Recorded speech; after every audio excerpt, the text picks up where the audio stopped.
잠언 9장 13절, 교재는 4202페이지. 미련한 계집이 떠돌며 어리석어서 아무것도 알지 못하고 자기 집 문에 앉으며 성읍 높은 곳에 있는 자에게 앉아서 자기 집을 바로 가는 행객을 불러 이르되 무릇 어리석은 자는 이리로 돌이키라.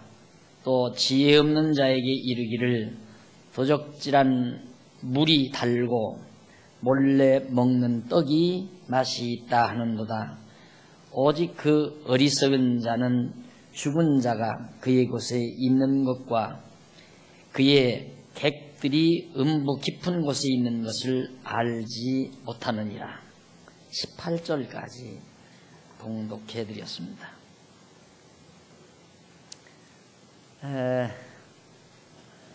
지난번 지혜를 듣는 자의 결국에 대해서 말씀을 드리다가 마지막 한 대목 9장 13절로 18절을 남겨놓았습니다. 지혜를 듣는 자의 결국을 우리가 설명하는 가운데서 마지막으로 지혜를 듣지 않는 어리석은 자의 행동과 말과 그 무지함이 어떠한 것인가를 가르쳐 줍니다. 그러니까 지혜를 듣는 자는 어리석지 않고 행동과 말이 무지하지 않다 하는 그런 결과가 되겠죠. 그런데 13절로 14절에 보면 지금 우리가 살피는 주제가 지혜를 듣는 자의 결국이죠. 그러니까 13절로 14절에서 솔로몬의 아들에게 미련한 계집의 어리석은 행동에 대해서 가르쳐주는 내용입니다. 그런데 여기서 미련한 계집이란 도대체 뭔가? 미련한 계집은 다윗 왕가를 배반하여 이탈한 여로보암을 비유한 말입니다. 그러니까 여로보암은 미련한 계집과 같다. 변죽 또는 변죽이 많은, 그러니까 변질한 미련한 계집. 그래서 결국 이 미련한 계집은 곁길로 가는 자, 원문으로 곁길로 가는 자, 또한 마음이 변질된 자라는 그런 뜻이거든요. 그런데 여기서 미련한 계집은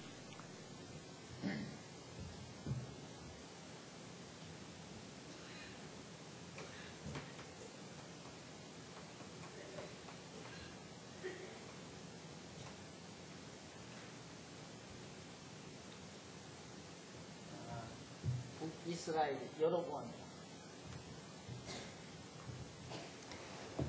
여로보암, 그 다음 남쪽 유다는 르호보암. 솔로몬이 지금 르호보암에게 곁길로 가는 자, 이 계집, 어리석은 계집과 같은 여자와 같은 그런 미련한 여자와 같은 이 여로보암이 어떤 행동을 하는가에 대한 내용이 13절로 14절이에요.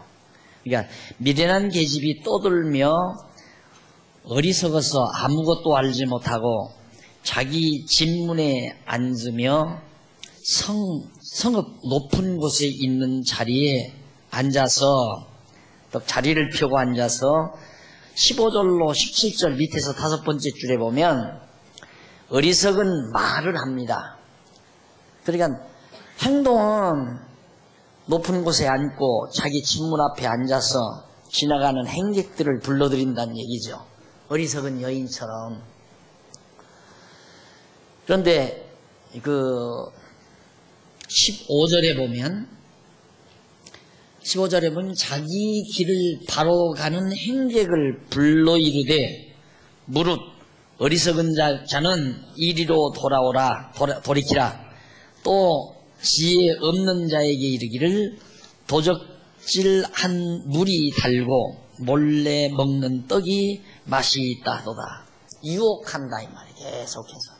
예, 어리석은 여자가 자기 문 앞에 앉아가지고 지나가는 행객들, 알딸한 그런 행객들을 이렇게 불러 모아가지고 우리 도둑질하자. 예, 도둑질해서 도둑질해서 먹는 떡이 맛이 있고 그런 물도 몰래 먹는 물이 참 맛이 있다. 이 말은 이리 가지 말고 날 따라오라 이거지. 날 따라오라. 그러니까 우리말 성경 번역만을 가지고 그냥 깊이 있게 못 보면 도대체 뭘 말하려고 하는 건가에 대한 암담한 생각이 듭니다. 그러나 우리들이 쉽게 이 말에 대한 진의를 파악할 수 있었던 것은 솔로몬이 르호보암에게 교훈하는 훈계하는 잠언의 내용이기 때문에 이 시대의 역사에 근거했다고 하는 이 엄청난 힌트를 얻게 된 거죠. 그러다 보니까 저런 말들이 쉽게 우리에게 아주 쉽고 명쾌하게 이해되고 다가올 수 있었다. 이런 것이 참 우리에게는 행운입니다. 안 그러면 이게 마치 무슨 술 파는 여자처럼 그렇게 생각이 되죠.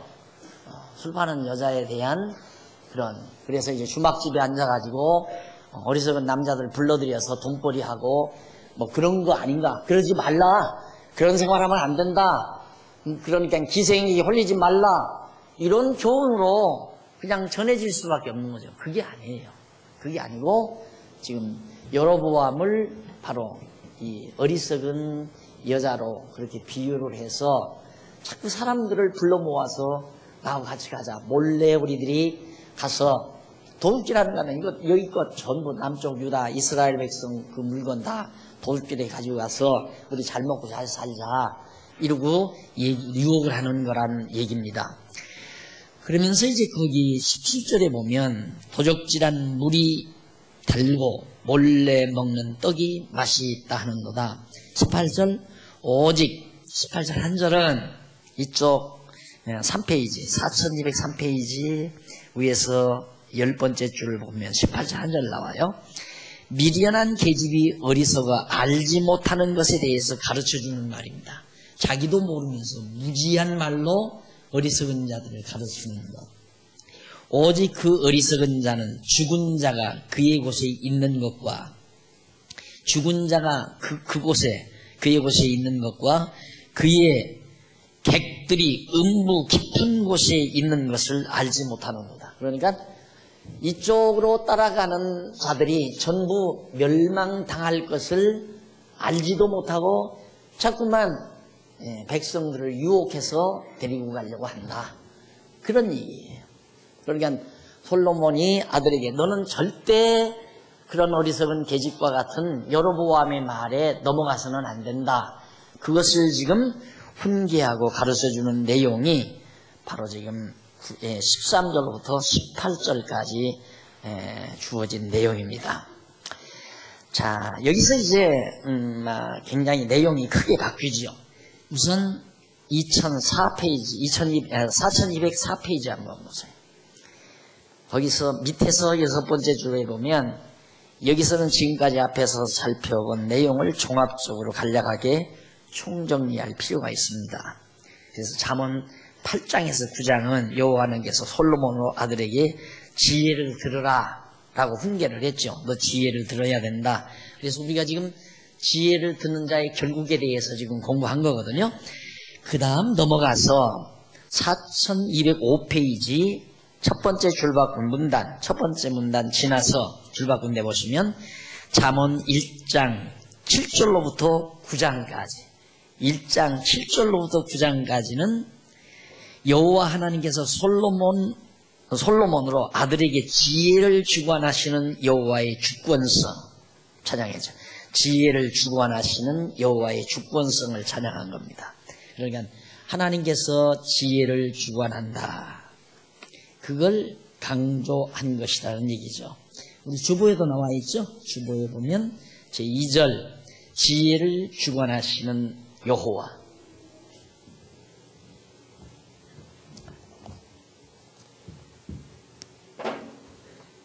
1장 7절로부터 9장까지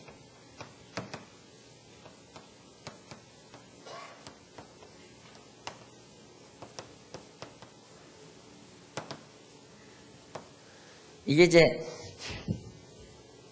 중간 주제거든요.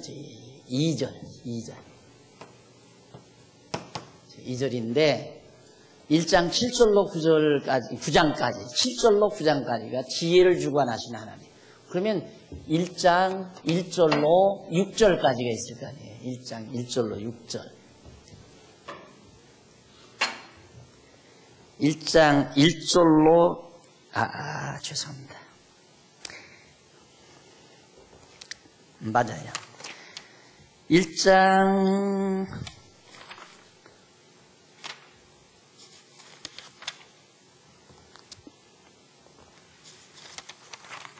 교재 4099페이지 보세요. 4099. 잠언의 선적 진술 1절이죠.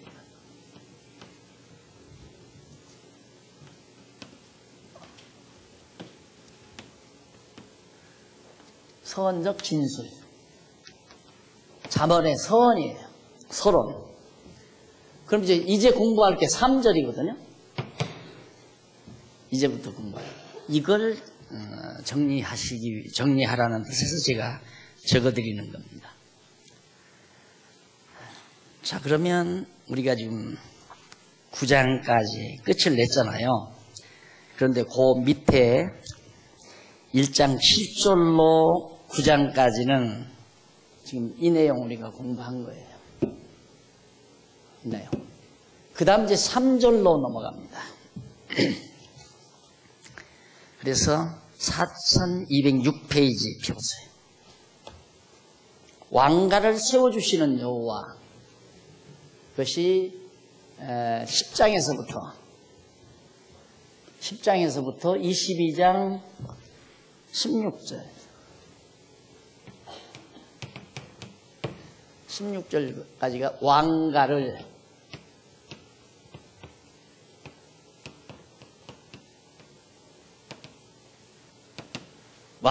세워주시는 여호와, 지혜를 주관하시는 여호와, 왕가를 세워주시는 여호와. 지혜도 하나님이 주관하시고 그 지혜에 의해서 왕가도 세워주시고, 왕가를 세운다는 말은 다윗 왕가, 이 왕가를 세운다는 얘기거든요. 그래서 이 잠언서가 주권성 찬양이다. 하나님의 주권성. 하나님이 지혜도 주관할 뿐만 아니라 그 지혜로 다윗 왕가를 세우기도 하시는 하나님이다. 솔로몬이 왕 되자마자 하나님께서 솔로몬에게 나타나잖아요. 나타나서 꿈에 나타나서 솔로몬아, 내가 너에게 뭘 주기를 원하느냐 라고 하나님께서 물어요. 그러니까 솔로몬이 하나님 앞에, 하나님께서 나 같은 인간에게 하나님의 택한 백성을 나에게 맡겨주셨는데 내가 어떻게 이 백성을 다스립니까? 그러니 하나님, 이 백성을 다스릴 수 있도록 나에게 지혜를 주십시오 라고 지혜를 구했을 때 하나님께서 칭찬을 듬뿍 합니다. 내가 장수도 구하지 않고 대적의 멸망도 구하지 않고 부도 구하지 아니하고 하나님의 마음에 딱 합당한 지혜를 내가 구했으니 내가 너한테 지혜를 준다. 그리고 나머지 장수도 대적의 멸망도 그 다음 부요함도 한껏 얘기해 덤으로 내가 주마. 그렇게 해서 솔로몬이 전무후무한 왕이 된 거거든요. 그래서 다윗의 뒤를 이어서 솔로몬이 하나님께 지혜를 얻어가지고, 지혜를 주관하시는 여호와 하나님께로부터 지혜를 얻어가지고 그 지혜로 다윗 이 왕가를 견고하게 세워가도록 하나님께서 역사하셨다. 여호와께서. 그 얘기예요. 그러니까 이 잠언서의 줄거리를 그렇게 파악하지 못하면 이 단마디 주제가 안 나오죠. 잠언이 뭐냐? 하나님의 주권성 찬양이다. 여호와의 주권성 찬양이다. 이 단마디 주제거든요. 그러니까 책을 어떤 사람이 잘 쓰고 또 어떤 사람이 잘 보는 사람이냐? 잘 쓴 책이래야 책을 잘 볼 수 있습니다. 잘못 쓴 책은 보면 볼수록 머리가 흐트러져요. 혼란스럽기만 해요. 무슨 말을 하는 건지 알 수도 없고 다 읽고 나면 뭐 남는 게 없어요. 근데 잘 쓴 책은 뭐냐? 읽으면 읽을수록 자꾸 자기의 이 사고가 쫙 정리가 돼요. 깔끔하게 정리되면서 딱 다 읽고 나면 단마디로 딱 땡그랗게 남는 거예요. 정확하게. 그렇게 되진 책이라야 잘된 책이다. 성경이 얼마나 잘된 책인가, 잘 기록된 책이냐면 이렇게 방대하고 복잡한 내용 같지만 잘 읽고 배우고 나면 과거에는 제가 딱 이 구슬알처럼 남는다고 그랬어요. 구슬알처럼. 딱 구슬알처럼 딱 남는다. 그런데 이것도 마음에 안 들어가지고 하나의 점이 딱 찍혀진다. 하나의 점이. 성경을 잘 공부하고 나면 결국 하나의 점만 남는다. 깔끔하게. 이게 너무 잘된 책이죠. 이런 책은 세상에 없어요. 있을 수가 없죠. 그런데 많은 사람들이 책을 왜 못 쓰느냐? 이 주제를 말할 수가 없으니까 못 쓰는 거예요. 그러니까 산발적인 주제 이런 건 나오죠. 그런데 세계관이 담겨 있거나 정확한 인생관이나 역사관이 담겨 있는 그런 큰 틀 속에서 하나의 주제가 딱 나올 수 있는 책은 쓸 수가 없는 거죠. 지엽적인 거야 얼마나 있으냐. 그러니까 그런 거 읽고 나면 그럴듯은 한데 내가 정리되는 게 없는 거예요. 그래서 이 잠언서가 이렇게 구성이 되어 있구나. 이 서론 빼고 나면 전반부는 바로 하나님이 지혜를 주관하는 여호와를 계시하고 있구나. 그 다음 중반에 이르러서 왕가를 세워주시는 여호와에 대해서 말씀하고 있구나. 야, 정말 하나님은 지혜도 주관하고 왕가도 하나님의 능력대로 세워주시는 주권자로구나. 주관자다 이 말이에요. 지혜도 주관하고 왕가도 주관하고. 하나님 왕가가 세워지려면 지혜가 있어야 되거든요. 하나님의 나라는 지혜로 세우는 거죠. 이 우주와 만물이 뭐냐? 하나님의 지혜의 드러냄이에요. 하나님의 지혜가 이 지어진 모든 우주 만물 속에 가득 담겨 있다 이 말이죠. 신묘막측하다고 그러잖아요. 그래서 인간들이 자연과학을 통해서 자연의 순비를 알아보려고 파고들지만은 과정밖에는 모르잖아요. 그 원인을 몰라요. 원인을. 계속 지금 신비스러움이 자꾸 발견이 되죠. 너무너무 신비스러운데. 요즘에는 이 두뇌과학, 이 두뇌에 대한 이 자연과학에서 이 인간의 생물학에서 이 인간의 두뇌 문제에 대해서 연구하는 학자들이 막 부쩍 늘었더라고요. 근데 이 두뇌가 너무너무 신비로운 거예요. 이 두뇌가. 그래서 책도 많이 나오고 그러는데 그거 다 지역적이고 과정적인 얘기들이죠. 여러분들이 다 듣고 배우고 한 내용들이 좀 학술적으로 구체적으로 나온 것뿐이에요. 뭐 혹시 서점에 가서 책 보실 일 있으면 뇌에 대한 책이 있거든요. 한번 사서 읽어보시면 인간의 두뇌가 얼마나 소중한 것인가, 얼마나 가치로운 것인가 알 수가 있죠. 생물학적으로, 생물학적으로. 근데 정말 하나님께서 우리도 예수 그리스도가 우리의 머리라고 그러죠. 우리의 머리. 우리가 예수님과 내가 한 몸이 된다는 것은 예수님이 가지고 계시는 지혜와 내가 가지고 있는 지혜가 내 두뇌 속에 담겨진 정보에 대한 지혜가 같을 때 내가 예수님이 한 몸이 됐다는 얘기예요. 부부도 마찬가지 아닙니까? 부부. 사람들은 부부. 요즘 얼마나 경박한지 사람들이. 서로 사람과 사람, 남자와 여자가 만날 때, 야, 뭐 키가 잘 어울리냐? 적어도 남자 키의 귀 정도 다면 잘 어울리는 여자의 키다. 이 여자가 만약에 귀를 넘어서 버리면 재수없다 이거야. 그러니까 안 된다. 그런 거 따지고 종아리가 매끄러우냐 안 매끄러우냐 그런 거 따지고 뭐 얼굴이 뭐 콧날이 어떻고 그러니까 막 주부 집어넣고 난리치잖아요. 그 집어넣어봤댔자 나눠면 또 옴팡한 건 나와요. 아무 필요 없는 거예요. 문제는 부부가 한 몸 된다는 것은 머리가 같아진다는 얘기거든요. 생각하는 게 같고 가치관이 같고 뜻이 같고 목표가 같고 이게 같아야 그래야 한 몸이 되죠. 그러듯이 예수님과 우리가 한 몸이 된다, 예수님이 몸이 됐다라고 했을 때 이게 말이란 얘기예요. 내가 예수님 손 붙들고 다니는 것도 아니고 예수님이 날 품고 다니는 것도 아니고 업고 다니는 것도 아니고 어떻게 한 몸이 됐다는 얘기인가 구체적으로 알 수가 없잖아요. 근데 우리는 구체적으로 알 수 있죠. 예수님의 내가 예수님의 지체가 됐다는 말은 예수님은 하늘의 지혜아리예요. 지혜로우신 분이거든요. 예, 지혜로우신 그분의 생각과 뜻이 내 속에 담겨져 있어서 그의 기뻐하시는 것이 나도 기쁘고 그가 싫어하시는 것을 나도 싫어한다면 참 좋죠. 남편이 몸이 약한 것 중에 하나는 이유 중에 하나예요. 이유 중에 하나는 아내가 먹기 좋아하는 걸 남편이 먹기 싫어하는 사람이죠. 아내는 회를 잘 먹어요. 근데 남편은 죽어도 안 먹어. 그러면 결국 아내는 자기 좋은 대로 횟감 사다가 자꾸 먹을 거 아니에요. 남편은 먹을 거 없으니까 간장 밥하고 먹는단 말이죠.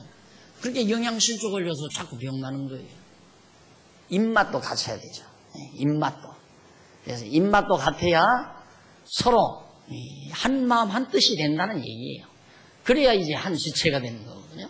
그러듯이 우리가 예수님의 지체가 됐다는 말은 예수님께서 좋아하시는 거 나도 좋아하고 예수님이 싫어하시는 거 나도 싫어하고 예수님의 가치관이 내 가치관이 되고 그렇게 되면 완전히 그의 한 지체가 되어지는 거죠. 그래서 이 지혜라고 하는 것이 그만큼 중요합니다. 그러니까 하나님의 나라를 뭘로 세우는가? 이 지혜로 세우는 거거든요. 이스라엘 다윗 왕국도 하나님께서 지혜를 줘서 다윗 왕가를 하나님이 세워가는 거란 말입니다. 가정도 마찬가지예요. 지혜로 세워야 돼요. 한 가정도. 그래서 정말 머리, 생각, 이 속에 담겨진 정보가 같은 사람끼리 만난다는 건 인간적으로 행운 중에 행운이죠. 참 행운이죠. 네, 여기 담겨진 정보가 다른 사람끼리 만난다는 건 인간적으로 불행 중에 불행이에요. 생각이 다르고 목표가 다르고 뜻이 다르고 좋아하는 것이 다르니까 그 취미가 다르다고 그러죠. 예. 여기서 멀어져 버리면 멀어지는 겁니다. 여기서 멀어져 버리면. 우리가 하나님께서 왕가를 세워주기 위해서 지혜를 주관하시는 거거든요. 그래서 10장부터는 이제는 지혜를 주관해가지고 다윗 왕가를 세워주시는 여호와의 섭리를 교훈하는 내용이 10장에서부터 22장까지예요. 그래서 그 내용을 잠깐 분석해 보면 10장에서 15장까지 전반부죠. 전반부. 10장에서 15장은 여호와께서 왕을 세우심에 있어서 명철에 대한 잠언을 가르쳐 줍니다. 왕 세울 때 명철. 이 사람을 세울 건가, 이 사람을 세울 건가. 똑같은 거죠. 교회도 어떤 자를 장로로 세우고 어떤 자를 권사로 세울 건가, 집사로 세울 건가. 이거나 똑같은 거예요. 지혜로 세워야지, 지혜로. 그리고 또 뿐만 아니라 16장부터 22장 16절까지 후반부예요. 후반부는 왕이 될 아들에게 있어서 훈계에 대한 잠언. 그러면 이미 왕이 될 자에게는 어떻게 해야 된다라고 하는 훈계를 해주는데요. 그러니까 누구를 전반부는 누구, 후반부는 어떻게, 누구를 세워 어떻게 행하게 할 건가. 이 내용이 10장에서부터 22장 16절까지 기록되어 있어요.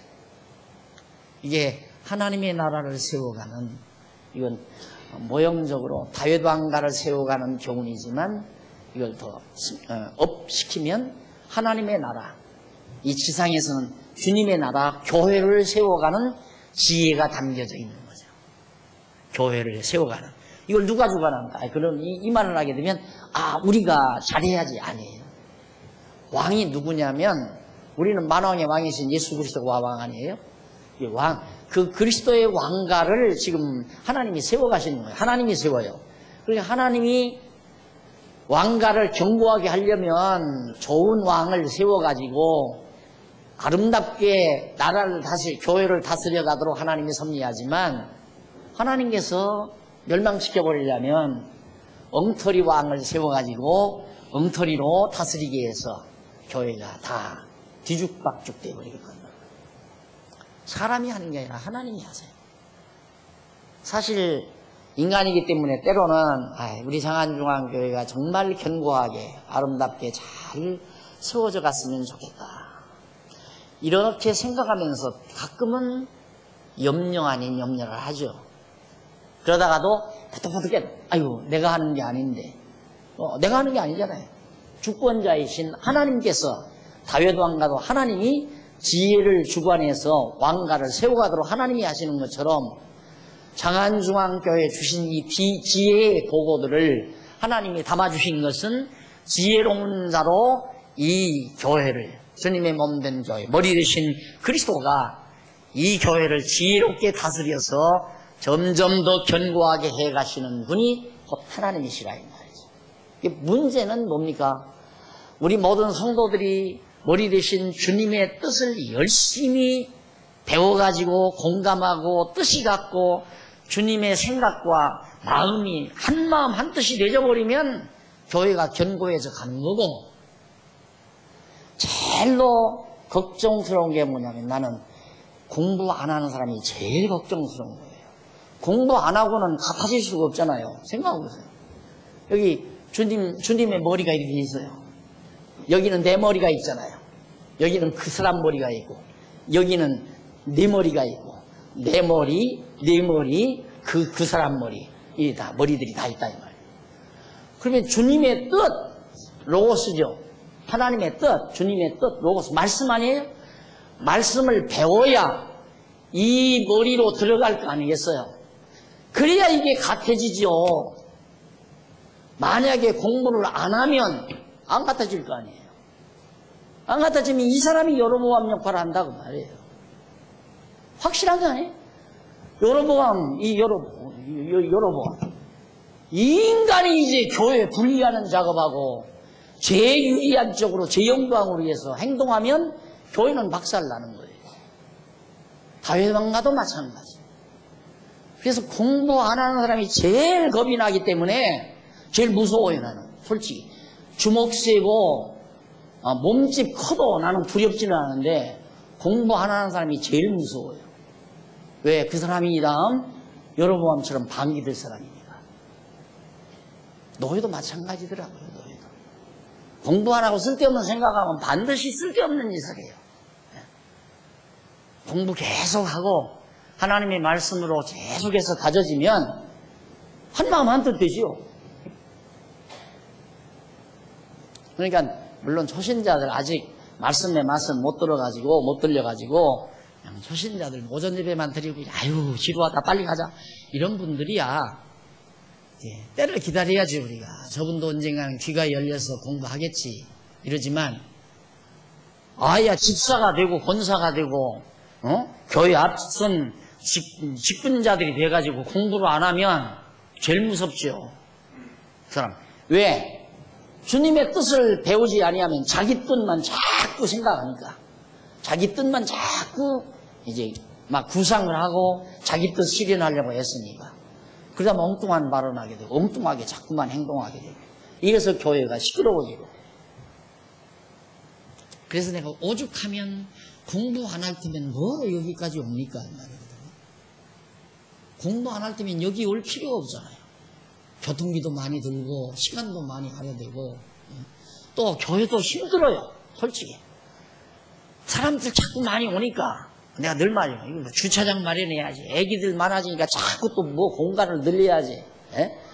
늘리려면 한두 푼 가지고 가는 것도 아니고 그러면 또 앞서신 집사님들, 장로님들, 권사님들 또 호주머니 짜야지.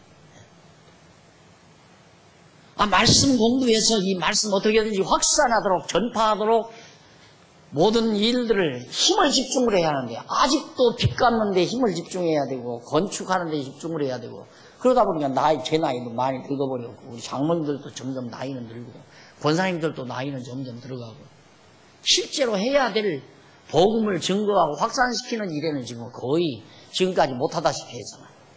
이제 겨우 인터넷 전용선이 들어와가지고 지금 전도부에서 아주 열심히 활성화가 돼가지고 이제 공중파 우리 예배드리는 현장을 전 세계로 이렇게 보내려고 지금 구상을 하고 열심히들 계획하고 하는 거 볼 때 흐뭇하지요. 근데 경비가 많이 들잖아요. 많은 경비 예산을 대주해야 되는데 예산 짜다가 보면 오다 보니까 이 관리비만 여기 이거 관리하는데 관리비만 오늘도 1000만이면 1600얼만 가나가지 한 달에. 물론 뭐 가스 뭐 시설하는 거 그러느라 이 건물 관리하는데 다 연못돈 다 거의 많이 들어가고 유지하는데 그러고 빚 갚는데 들어가고 그러니 복음 전하고 싸워나가는데 경비는 많이 못 쓰는 상태라. 왜? 자꾸 오니까 또 요즘엔 다행히 안 와요. 지금까지 온 분들 지금 수용하기 다 바쁘다는 얘기야. 오죽하면 올라면 좀 제발 그 차 이거 가지고 오라고 주차장 자기가 와서 차 한 대 대는데 5평은 있어야 돼. 5평. 그러면 원가만 따져도 5평이면 1000만 원이란 말이다. 200만 원씩. 요즘 살려면 5평이면 5천만 원 가져야 돼. 5천만 원. 5천만 원 가지고 올 테면 어딘가 차 가지고. 답답하잖아요. 장로님들은 답답한 거예요. 솔직히 이 앞에서 일하시는 분들은. 돈은 안 가지고 오면서 그냥 꾸역꾸역 쳐물고 들어오니까 남의 땅에다가 지금 차 대놓고 저러고 있고 앞에는 지금 아직 대지도 못한 입장이고. 뭔 얘기인지 아시겠죠, 여러분? 숫자 많다고 해서 일하는 게 아니에요. 지금 우리 하나님의 나라 세워지는 것은 이게 같아야 세워지지. 그리고 공부는 안 하고 갓도 밥만 먹고. 그럼 뭐야? 친들 우리 권사님들 앞장서 호주머니 다 들어가지고 소고기를 못 얻어주고 소고기국은 돈만 들게. 뭐고 그냥 다 가버린단 말입니다. 공부하고 가라고 다 밥해서 그렇게 대접해 드리니까. 이걸 공부하시는 여러분들은 안 들어도 되는 건데 공연이 돼가지고 푸념하는 거예요. 열받아가지고. 안 그래요? 왜 공부 안 하는 사람이 제일 무섭다니까. 이게 같아야지요. 내 뜻 맞춰라. 너 네 뜻하고 내 뜻하고 너 내 뜻에 맞춰라 그 말 아니에요. 그거 아니에요. 절대 아니에요.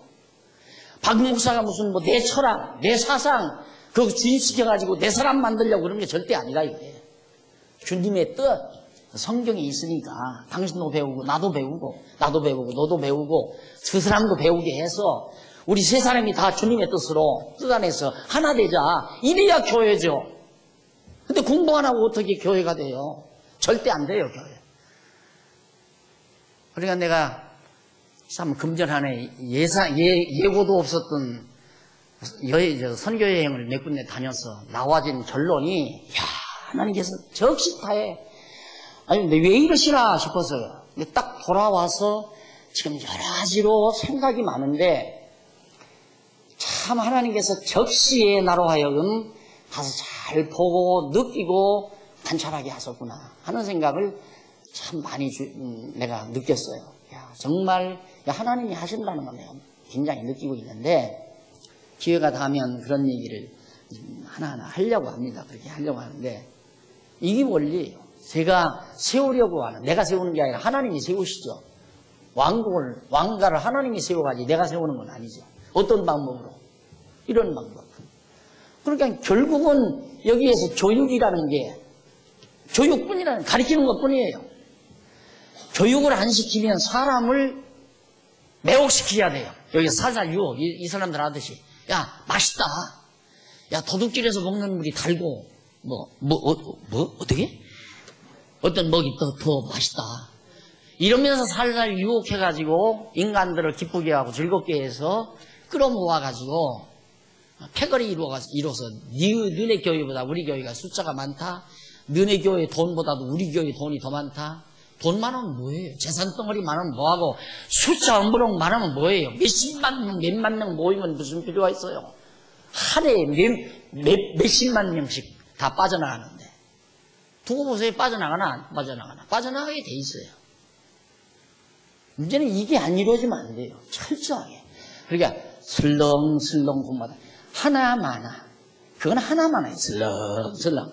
같은 한 번씩 들어도 알지만 그렇게 할 것 같으면 누가 그렇게 간단하겠어요. 제가 지금 50년 동안 성경 17살 때부터 성경을 연구했으니까 지금도 연구합니다. 지금도. 그렇게 간단한 게 아니에요. 그래도 어쨌든 하나님께서 이만큼 우리에게 드러내 주셔서 이거 여러분들이 알아듣기 쉽게 여러분 지금 오늘 10장부터 22장까지 잠언서 내용 내가 줄거리 했는데 이거 찾아내려면 직장 다니지 말고 몇 년 동안 성경 보고 고민해야 될 거 아니에요.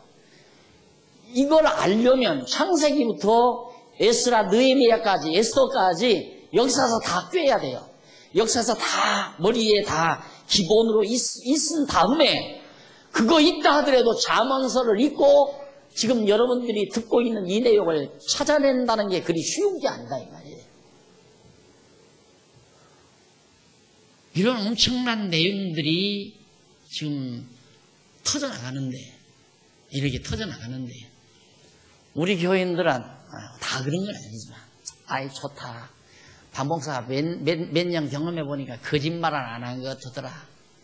마음 푹 놓고 시간 있으면 좀 하고 없으면 말고 오고 싶으면 내가 또 그러라고 했으니까 오고 싶으면 오고 오기 싫으면 말고 또 그러라고 했으니까 왜?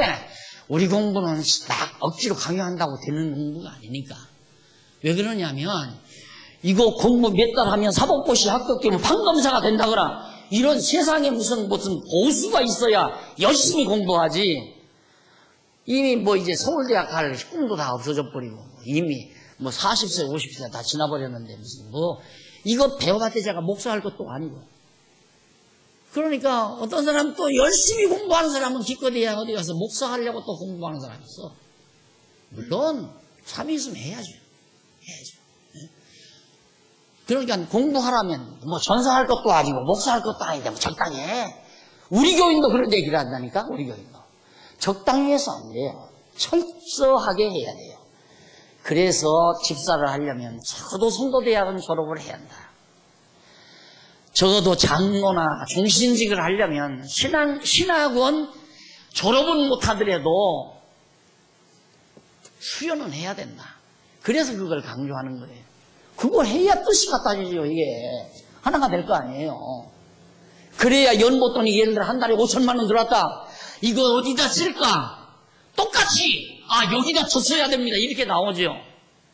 그런데 똑같이 한마음 한 뜻이 안 되면 어떤 사람은 자기 생각대로 여기다 더 씁시다. 어떤 사람은 여기다 더 씁시다. 이거 가지고 둘이 이제 싸워야죠.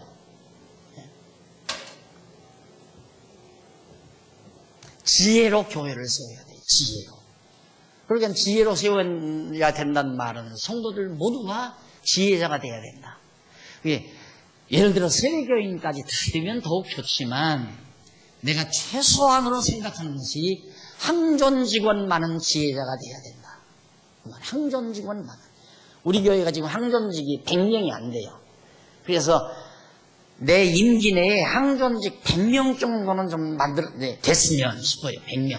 그러면 지혜자 100명만 딱 모이면 그 다음 나머지 이제 세례교인들 일반 교인들은 앞서서 다 열심히 하시는 바르게 하시는 분들 자기가 생각이 좀 달라도 저분들이 하는 일이 옳은가 보다 하고 따라도 올 수 있을 거 아니에요.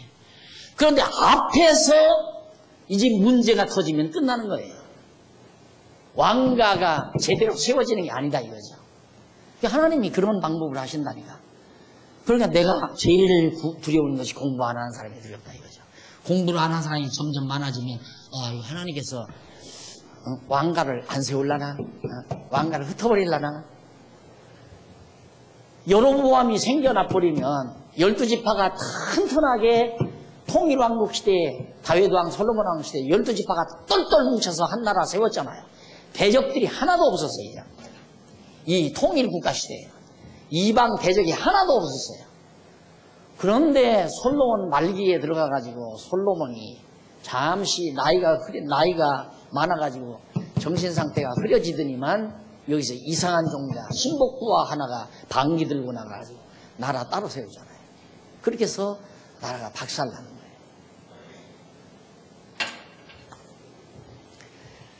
자, 첫째, 10장에서 15장까지. 10장에서 15장까지가 4208페이지 왕을 세우심에 대한 명철.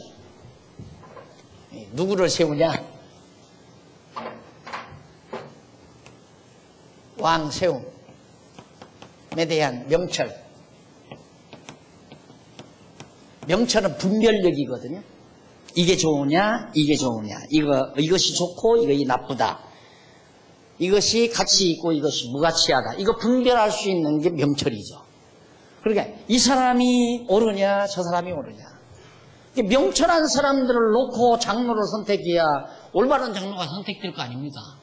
명철한 성도들이 권사를 투표해야 올바른 바른 권사가 선택될 거 아니냐 이 말이죠.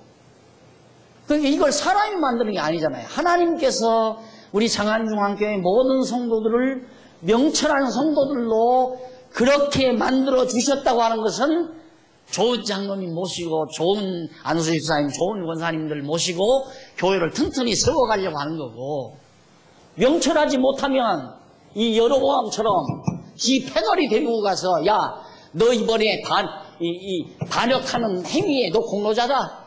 너 장관해라. 너 공로자다. 너는 군대 장관해라. 한 자리씩 다 맡겨가지고 적끼리 다 해먹고 산다 이 말이에요. 그것이 잘못된 나라죠. 그러니 공부 안 하고 명철해 줄 수 있어요? 공부 안 하고.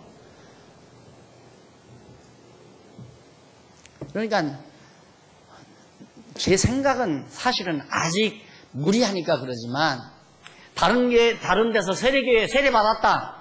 그런다 우리 교회에서 세례교회는 받아버린다 이거예요. 그것도 조금 제동을 걸어서 그래도 신입교육은 받아야 된다 해서 뭐 60시간인가 테이프를 통해서 이제 공부시킨 다음에 이제 세례교인을 입적시키잖아요. 세례교인이면 벌써 투표권이 있어요. 투표권이 있다는 말은 명철해야죠. 근데 지옥 가고 천국 가고는 상관없는 거예요. 그걸 따지는 거 아니에요. 교회를 망가뜨리냐 안 망가뜨리냐 그게 문제라 이 말입니다. 그러니까 예를 들어서 성도가 명철하지 못하면 멸렬이다. 가만히 계셔. 이게 지금 전국으로 다 퍼지는데. 명철.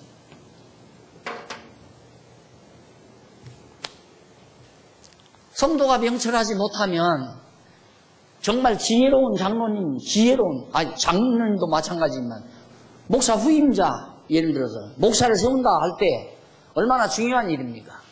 저 사람은 우리 호남 사람이다. 저 사람은 우리 영남 사람이다. 저 사람은 우리 황해도 사람이다. 이북 사람이다. 해가지고 지연을 살린다거나 확연을 살린다거나 무슨 혈연을 저 사람은 김씨다. 그러니까 나는 김씨가 좋더라. 김 목사 모시자. 나는 박씨야. 박 목사 모시자. 이런 식은 아니지 않느냐 이거죠. 근데 그런 예가 한국교회에 많이 있거든요. 그렇게 지혈적. 목사 아들이니까 네가 목사해야 한다 이거야. 그 혈족 따라서 하는 거예요. 혈족 따라서. 이게 성도들도 명철하지 못하니까 목사가 원목사니까 자기 아들 목사시키는 거 당연하겠지. 병실처럼 다 그냥 받아들인다 이거예요. 그러니까 교회가 다 망가지는 거 아니에요. 그래서 세교인이 되면 무조건 투표권이 있다. 투표권만 있는 게 아니라 피선거권, 투표권 다 있다. 자기도 장로나 집사로 투표 받을 수도 있고 내가 투표 던질 수도 있고 세례교인이면 다 그런다 이거예요. 그럼 세례 받을 때 예수 믿습니까? 네 믿습니다. 천지창조 믿습니까? 네 믿습니다. 앞으로 예수 잘 믿을 거죠? 예, 잘 믿죠. 이 다음 장가갈 때 믿는 여자하고 갈 거야? 안 믿는 여자하고? 믿는 여자하고 가죠. 됐다. 세례 받으라. 그럼 세례 준다 이거예요. 그럼 그렇게 세례 받은 사람 놓고 네가 장로 택해라, 목사 택해라, 뭐 알아서 하겠어요? 야, 인물이 저 사람이 훨씬 잘났더라. 그러니까 인물이, 그 박 목사 키 작으니까 우리도 어떻게 보기가 그렇더라. 이번에는 키 큰 목사 좀 한번 모시자. 그런 식으로 목사를 선택한다면 교회 그렇게 해나가는 게 하나님께서 교회 무너뜨리게 하는 거예요. 그리고 오늘 나로 하여금 이런 강의를 여러분들에게 하게 하는 것도 하나님이 하게 하시는 거 아니에요. 우리 각성하라고. 공부 게을리 하시는 성도님들 각성하라고. 교회를 사랑한다. 교회에서 와서 청소하는 것도 물론 교회 사랑하는 거고, 정말 이 교회 망가지지 않도록 잘 우리가 보호하고 이 예배당 잘 간수하는 것도 교회 사랑하는 거지만, 그보다도 더 교회 사랑, 공부 열심히 하는 게 교회 진짜 사랑하는 거예요. 교회를 진짜 사랑하는 거예요. 성도들이 명철해야 지혜로운 일꾼들을, 지혜로운 우리 재직들을 뽑을 거 아닙니까? 다 투표해서 뽑는데.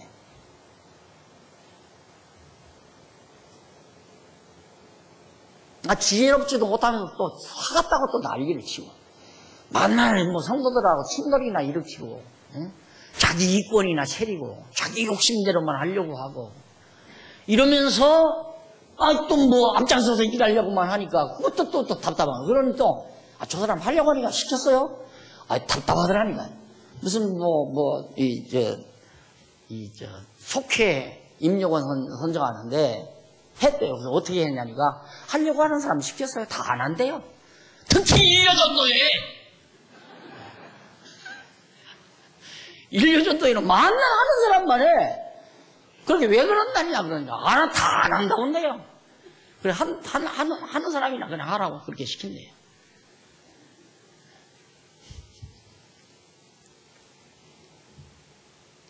여러분들이 투표 한번 잘못하면 어떻게 되는 줄 압니까? 나라도 망하는 거예요. 세상 나라도 투표 잘못해서 망하는 거예요. 망하는. 방법적으로. 원인은 하나님께 있지만은, 하나님께서 그렇게 실수하게 다 만드는 거예요. 여러분들이 진짜 교회를 사랑한다면, 다 지혜자, 명철한 자가 돼야 돼요. 그래야, 저 어른이 우리 교회 장로가 돼야 교회가 조용하게, 진리반석 위에 견고하게 세워지겠다. 저런 분이 권사가 되고 안수집사가 돼야 교회 재정한 불길에도, 특히 안수집사님들, 여러분들이 연보내는 돈은 안수집사님들이 머리 써서 잘 계획을 거기서 짜는 겁니다. 물론 장로님들, 위원장님들이 다 간섭하지만 실제 돈 가지고 그래야 하는 건 다 안수집사님들이 하다시피 하잖아요. 안수집사님 아무나 시키면 안 돼요. 자기 살림도 못해가지고 쩔쩔매는 분 만약에 안수집사 시켜가지고 회계집사 시켰다. 그래서 교회가 늘 돈 문제로 난리 나잖아요. 견물생심이라고, 집안에 지금 돈이 없어가지고 지금 빚이 돼가지고 부도가 나느냐 안 나느냐 하는데, 교회 돈 딱 보니까 이거 잠깐만 빌려 써야 되겠다. 돈 100만만 잠깐만 빌려 쓰고 갚으면 될 거 아닌가. 이미 돈은 자기 수중에 있으니까. 잠깐 돈 100만원 빌려 썼는데 웬걸 그걸로 해결 안 되니까, 기왕 100만원 썼는데 그냥 한 200만원 더 쓰면 되겠다. 그러다 보니까 쌓여져가지고 나중에는 1000만원 넘고 2000만원 넘으니까 감당 못하니까 그냥 밤에 고주해버리고 말잖아요. 그런 얘가 수다해요. 감당 못하면 감당 못할 분에게 맡겨서는 안 되고, 꼭 겉도시만 그런 게 아니에요. 시험에 드니까. 그래서 성도님들이 정말 교회 재직을 세울 때에는 하나님 앞에 정말 기도 열심히 잘하면서 지혜를 구하고 명철을 구해서 표 한 자라도 잘 던져야 한다 이 말입니다. 그래, 다 각자 떼놓고 하라고 그래요. 떼놓고 하라고. 왜 거기다 해? 여기다 하지. 옆에 앉아가지고.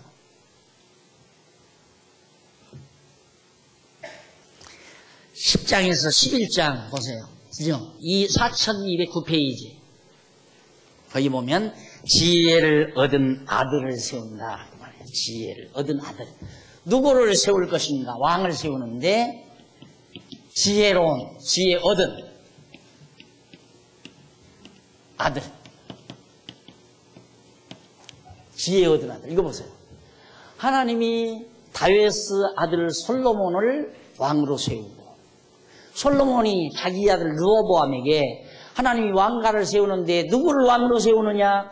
그러니까 목사 아들을 대로 이어라. 이 말로 생각하면 안 돼요. 이제는 그리스도가 머리가 돼서 우리가 다 한 지체이기 때문에 한 혈통이에요. 신령한 한 혈통. 이 육신의 혈통 따지는 게 아니에요. 그러니까 지혜를 얻은 솔로몬이 왕이 되더니만 하나님은 누가? 지혜 얻은 아들. 왜? 다윗 왕가를 통해서 장차 메시아 예수 그리스도가 오셔야 되잖아요. 그러니까 이 왕가가 계속 유지돼야 된다 이 말입니다. 그러니까 그 지혜 얻은 아들, 그 말은 네가 왕이 된다 이 말이에요. 르호보암, 네가 왕이 된다. 지혜자가 이 교회를 유지하고 발전시키고, 지혜자가 공부 많이 하신 분이, 목사만 공부 많이 하는 게 아니라 장로님들, 권사님들, 집사님들, 특히 항전 직원들 공부 열심히 하셔야 돼요. 그래서 요즘 제가 자꾸 그런 발언을 하는데, 지금 장로교 제도라는 건 이것은 500여 년 전 그 시대의 문화권 속에서 그 시대에 맞게 만들어내는 체제예요. 지금 이 공중파 시대에 그게 500년 동안 뼈 울고 먹듯이 그 제도만 따지고 해가지고 목사 1인에게 모든 권한 다, 당회장 권한 해가지고 재정 권한도, 모든 가리키는 권한도 목사 혼자서 다 거머쥐고 난리치니까 한국교회가 이판되잖아요. 목사는 가리키는 은사 받았으니까 가리키는 권한만 있어야 되지, 당연히. 안 그래? 다스리는 권한은 장로님들에게 있으니까 행정 권한은 장로님들이 가져야 되고, 나 알기를 그렇게 알아요.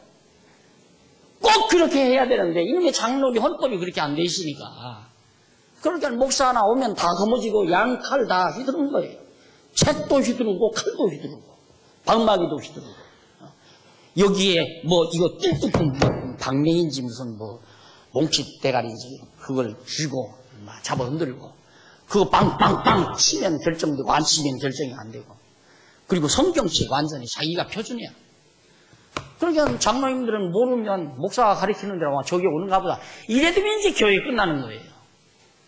만약에 틀리게 하면 당장 당회 회부에서 목사님 오늘 설교 그거 정정하십시오. 다음 주일날 정정하십시오. 이 정도 좀 돼야 된다 얘기예요. 이게 장로님들이 공부 안 하고 되겠어요? 예를 들면 앞으로 장로 되실 분들이, 동들아, 우리 대야 그럭저럭 지났다 하지만 앞으로 세월 가면서 좋은 교회, 좋은 하나님의 나라 세워갈 수 있는 진리가 바로 지금 이 후반부에 10장부터 22장까지 나옵니다. 주일 오후 때마다 하나하나 우리 살피기로 오늘 강의에서 마무리합니다. 기도하십시다. 살아계신 하나님 아버지, 은혜를 감사합니다. 하나님께서 지혜를 주셔서 다윗 왕가를 견고하게 세워주시는 전능자, 주권자임을 저희들이 다시 한번 확인했습니다. 오늘날 주님의 몸된 교회, 하나님의 나라를 지혜로 세워가는 줄 압니다. 지혜자로 이 땅에 오셔서 하늘의 지혜로, 하나님의 지혜로 오셔서 우리의 머리가 되신 그리스도, 정말 우리 모두가 그 지혜로 교회를 튼튼하게 세워가는 슬기롭고 지혜로운 우리 성도들 되도록 인도해 주시옵소서. 예수님 이름으로 기도드립니다. 아멘.